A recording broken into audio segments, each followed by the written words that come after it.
Excited! This is the new Viltrox 75mm 1.2.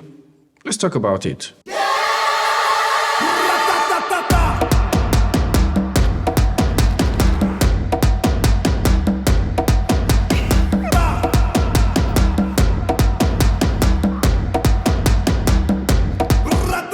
So guys, amazing to have you guys back on this channel.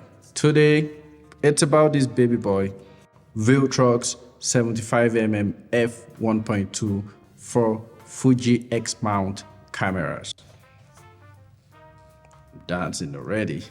So guys, I recently just purchased this lens and I was waiting for the longest time for it to come. Viltrox, if you're seeing this, you need to make shipping more effective. I waited for 3 weeks. I needed to take this lens to Montreal on a trip and I couldn't take it to Montreal because I waited and it wasn't delivered. But it was after I came back from my trip that this lens was delivered. The delivery process and all of that was smooth, but it took a while before it got to me. And I could understand that, oh, it's coming from China to Canada. That could be the reason. That's not a problem. But let's talk about the build quality. Immediately I got this lens, I was pumped. Funny enough, I was home. I didn't take any of my cameras with me. So I just needed to test this lens out.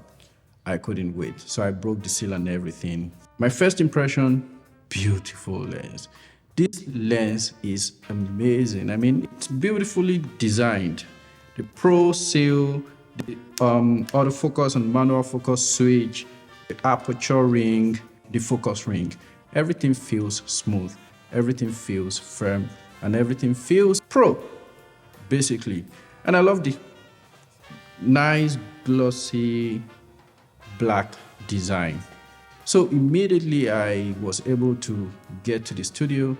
I grabbed my X-H2, invited the model, and I did some outdoor shoot. Of course, it was freezing cold, but we were still able to get some photos, and I tested it in several situations. I mean, in some situations, I wouldn't say several because I haven't really tested it for a whole day, but within 2 hours of us shooting, this lens held up really good.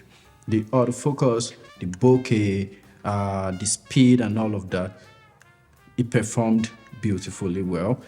In some cases, some of the shots coming from the continuous shoot, like 10 frames per second or 15 frames per second, I can't remember, but some of the shots were blurry, some of them were soft, and others were very sharp.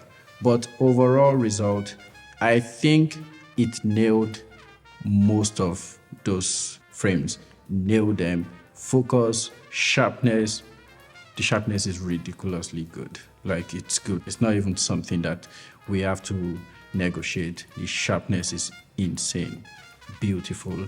And the fact that it can resolve this 40 megapixel resolution, I mean, if you take a closer look of it, it looks so good. You would actually feel like you are shooting a full frame camera at this point because it keeps everything together. The color is beautiful.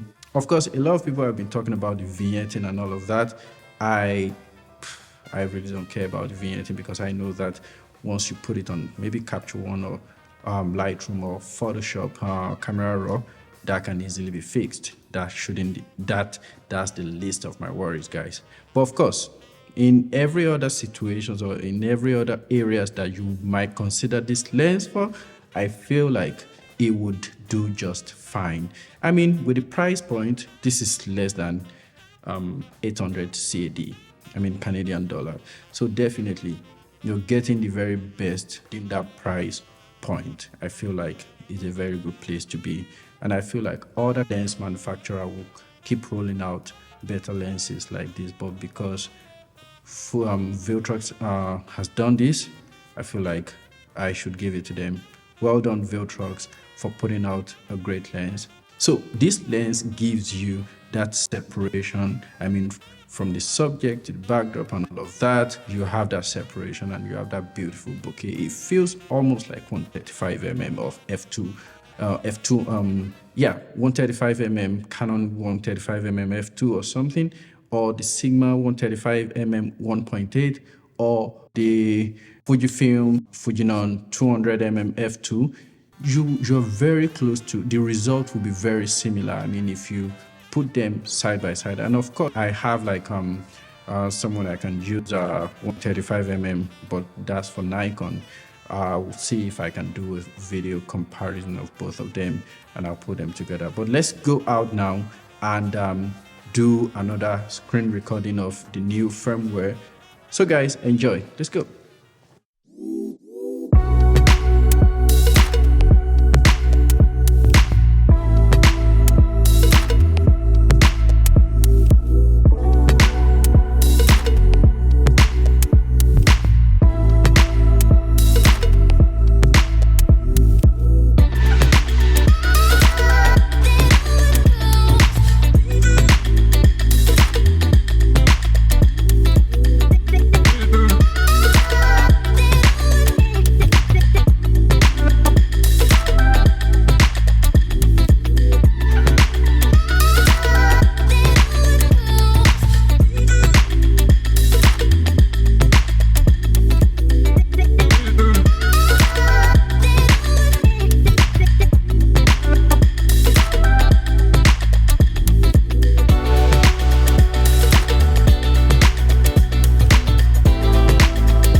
So guys, we are back again, and after putting this lens through a few tests, the autofocus, the speed at which it grabs subject, the separation from the backdrop, the chromatic aberration.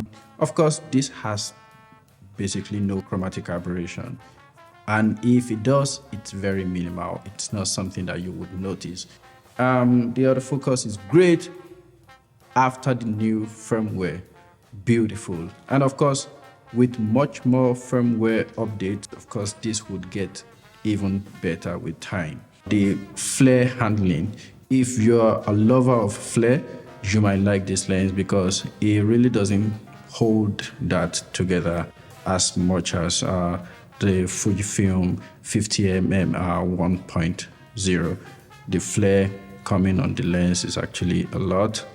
I mean, in some situations it could be minimal, but in other situations it could be a lot. I mean, I've tried shooting directly into the sun using the lens, and it really didn't do so well in terms of flare. But in every other aspect, of course, there's so much improvement to what this lens can do and what it has done for me so far. And of course, you've seen the photos that I've put together. They are all great. Tack sharp, beautiful lens, autofocus speed and all of that. And yeah, that's my opinion about it. And to be honest, I'm not paid by Viltrox to release this video. This is just my 100% honest opinion. And I wish you could buy it too, because this lens is beautiful. And the money you're paying, you're not breaking the bank for this. So guys, I'll see you in my next video, and if you have anything to say about this lens, comment below and we'll talk later. See you guys.